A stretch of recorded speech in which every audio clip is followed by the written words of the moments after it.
All right, so when you hear and think Tampa Bay, the first thing that normally comes to mind is downtown Tampa, Bayshore Boulevard, but what's often overlooked is the area's second biggest city, St. Petersburg. Yeah, so today we are going to be showing you downtown St. Petersburg and why a lot of locals actually prefer this area to downtown Tampa.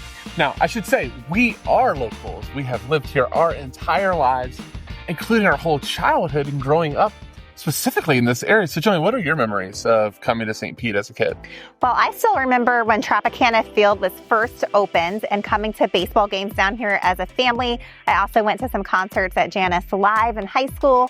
So a lot of great memories in the area. Yeah, and so I actually went to school and high school down here. So, every Friday or Saturday night coming down with friends, checking it. It used to be called Baywalk. Now it's called Sundial. But grabbing a movie, spending some great time is always an awesome place to go. So St. Petersburg has changed a lot since we were children, and now it is one of the top places to be in the area, and we're going to tell you why. Let's kick it off with the location in case you're not familiar with the area. Downtown St. Petersburg is on the southeast side of Pinellas County, right on the bay, only about 30 minutes from downtown Tampa. Yeah, and from an entertainment aspect, there is so much to do in the area. The locals love all the restaurants, breweries, museums, and they also have amazing water views here as well. All right, so the heart of the area in downtown is right behind me, Beach Drive. Tons of shops, restaurants, things to do, just great place to walk.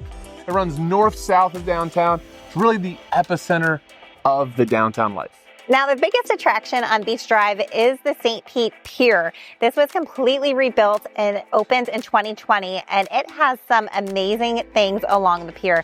The first thing, when you go into the entrance, they have a market that's set up kind of like a bazaar where you can shop local goods. Yeah, there's also tons of places to eat, places to grab drinks, ice cream. I saw you put that in there. There's also a splash pad. There's a beach, tons of playground, things to do for the kids. Just a really cool area to explore. But one of the more unique things on the pier is the Tampa Bay Watch Discovery Center. This is a hands-on display to learn about the local ecosystem. All right, so along Beach Drive, there's also a ton of parks that you can enjoy in so many of the beautiful days we have in the Bay Area. Yeah, so you have Pioneer Park, South Straub Park, North Straub Park, which is actually where we're at right now, and Vinoy Park. It's really common to see events and concerts here throughout the year, and also there's some walking trails in the area with beautiful water views.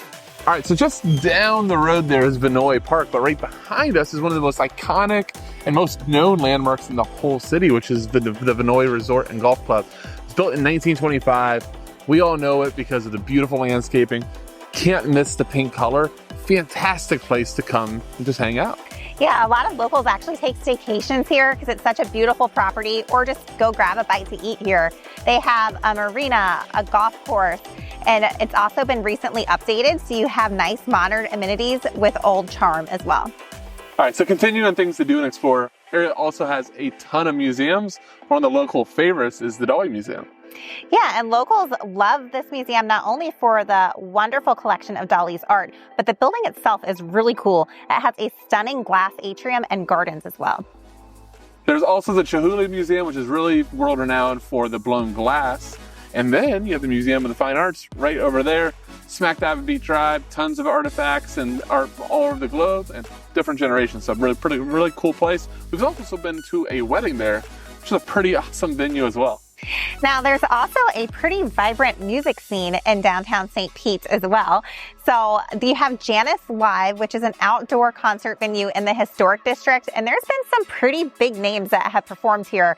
There's been Pearl Jam, Eminem, Katy Perry, Beastie Boys.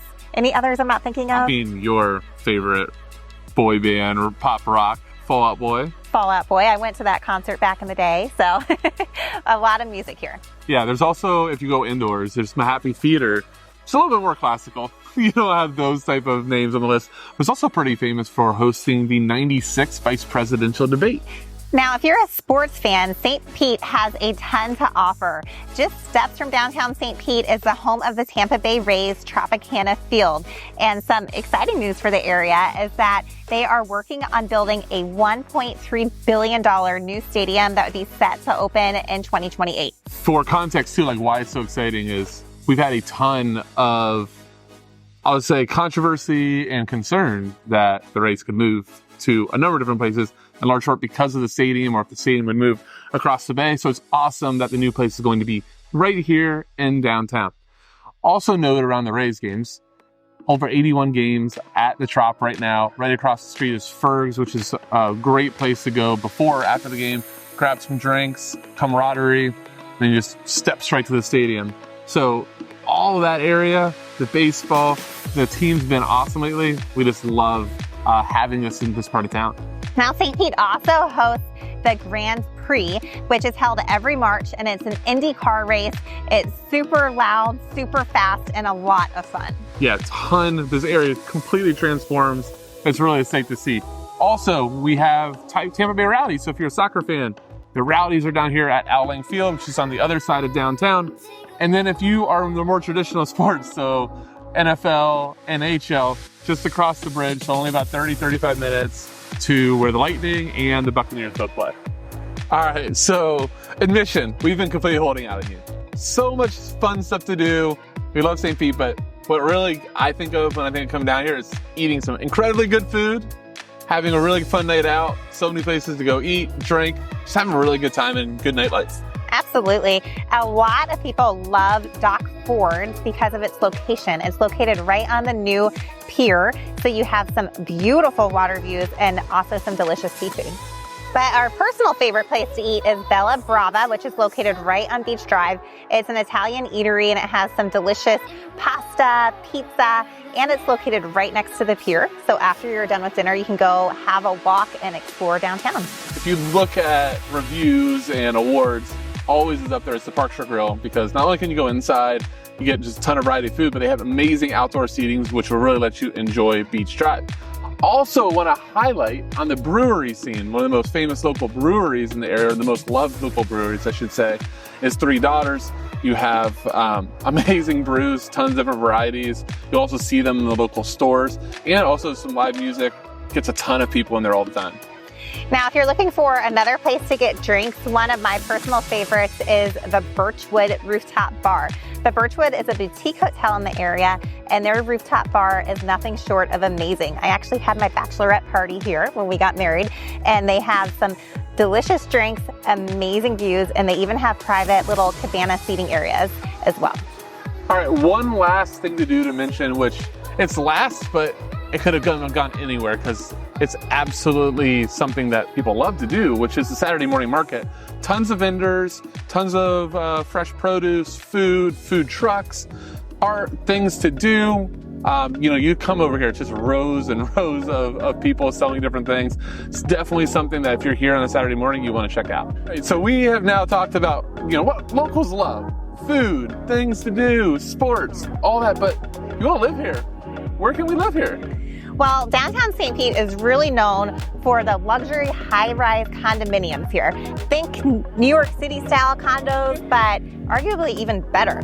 So you have something really unique in the area is that a lot of the condos are either new construction or built within the past 10 to 15 years. So we're going to talk about our 3 favorite condo buildings in downtown. Kicking off with Saltaire. 35 stories, just finished building, unbelievable views of the bay. You can see the Sunshine Skyway. It's just kind of an insane area and an amazing development. Yeah, and they have some world-class amenities as well. So you have the on-site front desk staff, valet parking, pool deck with cabanas, several outdoor kitchens, a club room, fitness room, a dog park on the 7th floor. It just has really so much to offer. That's pretty wild, right? Like, you don't really see that often, a dog park in a building. Pretty insane. Now inside, very sleek, very modern. Units can be anywhere from about 1,600 square feet up to the penthouse, which is about 6,200 square feet. Now I know you're wondering price. It's up there, $1.5 million up to just shy of $12 million. Now, one of the newest buildings in the area is the Reflections building. It's currently under construction. It's going to be completed in the mid to end of 2024. It's right off Beach Drive and overlooks Mirror Lake. Yeah, so 88 units, 8 different floor plans. Sizes are ranging from really just under 1,200 square feet to about 2,250, a little bit up from there. What's really cool is not only the units themselves, very, very sleek, amazing interiors inside, amazing views. So many of the units are going to be overlooking either the city or the bay. But what I love, and I have a client that fell in love with it and is building in there, is that instead of like reserving the top for penthouses, which you see so often in these developments, they actually took the penthouse area, the top, and made that the amenities. So you have outdoor pool, gym, outdoor kitchen, all of your amenities are up there so everybody can now come and enjoy those insane views. Yeah, and pricing here, depending on your floor plan and what level floor you're on, ranges from $800,000 to over $2 million. Now, the last building we want to highlight is One St. Pete. This building is 41 stories, so it's actually the tallest building in downtown St. Pete. And like the other buildings we've mentioned, it has some amazing water views and spectacular amenities. Yeah, I think it's really important with amenities. Like the goal is to make you feel like you're at a 5-star resort. So concierge on staff, pool, gym, outdoor kitchen, like you name it, it's going to be at this building. Now, pricing and type of floor plan is about 1,300 square feet up to over 4,000. Pricing anywhere from low millions up to about $3 million. All right, now, if condo living isn't for you, don't worry, you're not excluded. You can, first off, there are some townhome developments in here, so you can find some townhomes. They don't come on the market too often, but they could be a really, really good choice. But if you're looking for single family homes, that more traditional type of vibe, a really good and popular option is historic Northeast. Yeah, so this is really as close as you can get to downtown St. Pete for single family homes. It's located just north of the downtown area, and it was one of the first areas to be developed. So a lot of the homes were built in the 1920s or even earlier. So there's a lot of history, a lot of charm, but there's also some tear downs with new construction in the mix as well, if that's more your vibe. All right, so home styles, you got a lot of bungalows, and then from the single family, very, very Mediterranean style. What I also love is just, you talk about the maturity of the neighborhood, but I feel like that when you see brick streets, granite curbs, huge developed trees, there's also North Shore Park, which is great. It has a playground and even has some beach access. Yeah, so homes in this area range from the bungalows as small as 700 square feet to mansions over 6,600 square feet. And pricing ranges from the mid 500,000s to over $6 million. All right, so I hope after all of that, all the homes, food, places to do, things to see, that you can see why locals and us, we love, love, love St. Pete. Now, we are real estate agents in the area, so if you are looking to buy or sell a home anywhere in the area, we would love to assist. You can reach us at contact@jamisonteamtampabay.com. And also, if this is your first time to the channel, make sure to hit that subscribe button and the bell icon to see more videos like this in the future. Thanks so much for watching, and we'll see you next time.